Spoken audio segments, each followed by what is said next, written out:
Gandang gabi, kapiling mo pa rin DJ B-Boy Bibo para pa rin po sa ating BB Time. At ngayon nga ay patuloy pa rin tayo sa ating usapin tungkol sa mga mag-MU. Malabong ugnayan, malanding usapan.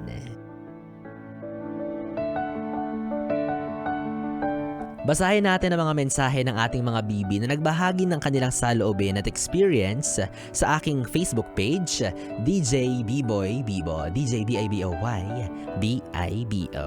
Sabi ni Matthew Sombrio, minsan hindi na rin naman talaga mahalaga yung label, lalo na kung hindi ka naman sigurado dun sa tao, para hindi na dumami yung nasa record ng mga naging ex mo. Nanggigigil ako. Naiirita ako. Diyos ko Kamacho, yung utak mo may ubo. Char. Guys, kung bibigyan ako ng susunod na buhay or pagkakataon na mabuhay ulit sa mundong to, please lang wag po yung kagaya ng mindset ni Macho yung ibigay niyo sa akin. Ayoko po ng ganyang mindset. Una sa lahat, Macho, kung hindi ka naman pala sigurado dun sa tao, bakit mo lalandiin? Bakit mo haharutin? Bakit mo bibigyan ng motibo na siya ay gusto mo rin? 'Di ba? Para saan? Tapos ayaw mo ng bad record? Ay wow, sino ka? Pogi ka? Lucky yarn?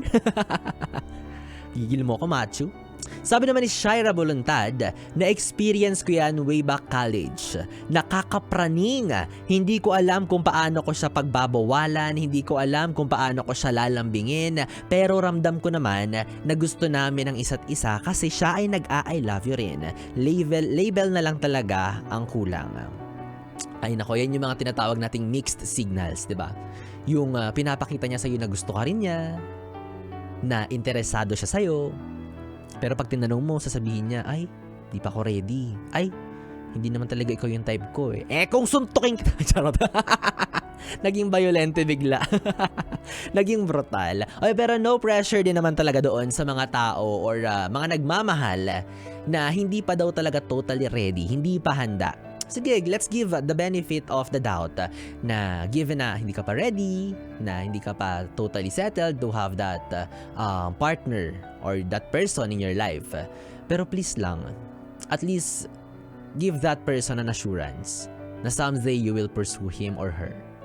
That someday na siya yung gusto mo rin talagang maging jowa or maging asawa. Para kahit man lang papaano, yung taong kinakasama mo ngayon or yung taong kalandian mo ngayon ay merong pinanghahawakan. Diba? Kawawa naman, wala nang label na pinanghahawakan, wala pang assurance. Diba?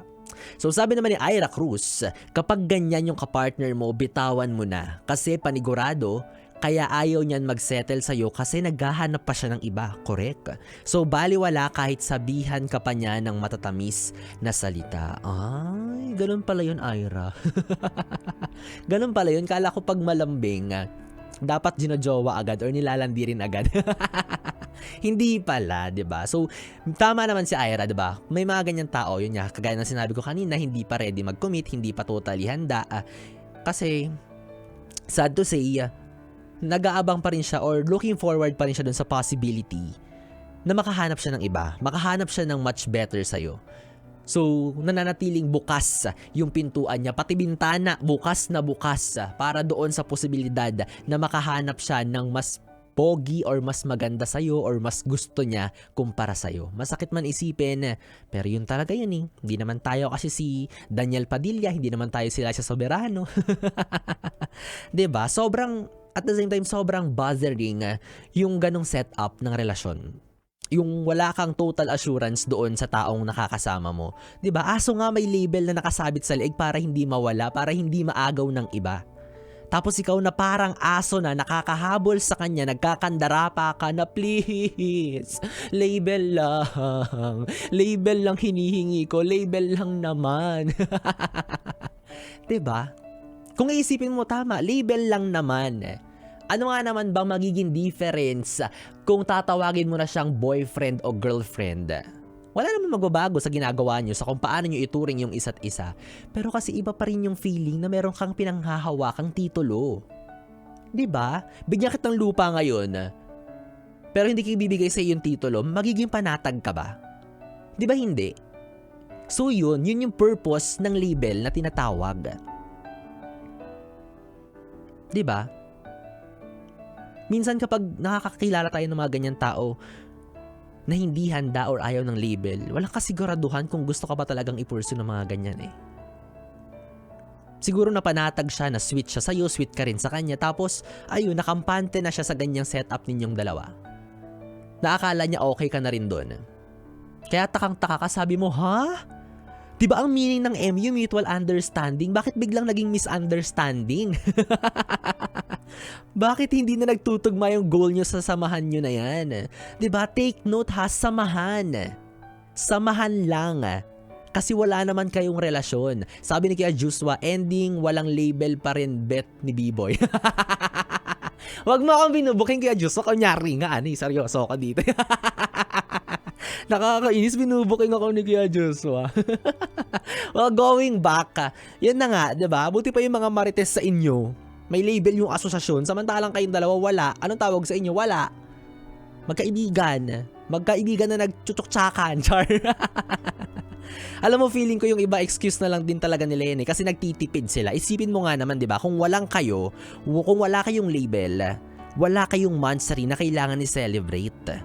So yung wallet niya, ligtas ang laman buwan-buwan. Kasi naman din ate, kuya, minsan may pagkamaarte ka, gusto mo pag monthsary ninyo sa restaurant kayo kakain, gusto mo may surprise siyang balloon. Huh? Tigilan mo ko sa kaartehan mo na yan. Di ako mayaman. 'Di ba? Perks din para sa kanila at the same time yung hindi niya kailangan magpaliwanag sa iyo kung bakit may ibang humaharot sa kanya, kung bakit may iba siyang nakakausap, 'di ba? Kung bakit late siyang nakakauwi kasi nga wala naman kayo. 'Di ba? Advantage para sa kanya yung wala siyang breakup na kailangan harapin. Yung walang closure kung saan kailangan niya magpaliwanag kapag dumating sa puntong ayaw niyo na sa isa't isa. 'Di ba? Yun yung mga perks and advantages, nagiyang siya. Wala lang, bigla na lang kayong di mag-uusap o magpapansinan, period, yun na yun. Yun yung gusto niya eh. Yung madali siya makakawala, yung madali siya makakaalis sa sitwasyon. Ay may tawag pala sa inyo, hindi kayo magkarelasyon, magka-situationship kayo. Yung parang kayo pero hindi. Yun yung tawag. As a Gen Z. 'Di ba? Or kung wala man dun sa mga rason na binigay ko sa iyo yung dahilan niya kung bakit ayaw niya pa rin maging kayo, baka naman simple lang talaga yung sagot. Duwag siya or hindi pa talaga siya handa.